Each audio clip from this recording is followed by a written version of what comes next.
खोटा होता, बोगस होता, त्याची पोलिसांनी पडताळणी केलेली आहे। विधान भवन पूर्णपणे सुरक्षित आहे आणि विधान भवनातलं काम सुरळीतपणे सुरू आहे।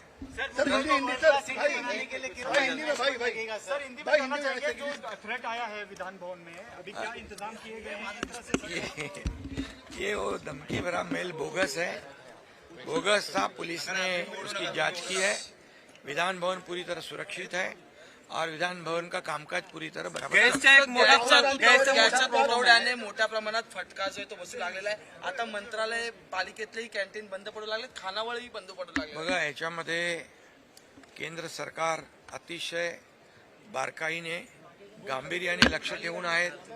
आदरणीय देशाचे प्रधानमंत्री आणि सर्वजण केंद्र सरकार पूर्णपणे यावर बारकाईने गांभीर्याने लक्ष ठेवून आहे। तुटवडा होणार नाही याची काळजी घेत आहेत, पण काही लोक अफवा पसरवत आहेत। अफवांवर विश्वास ठेवू नका।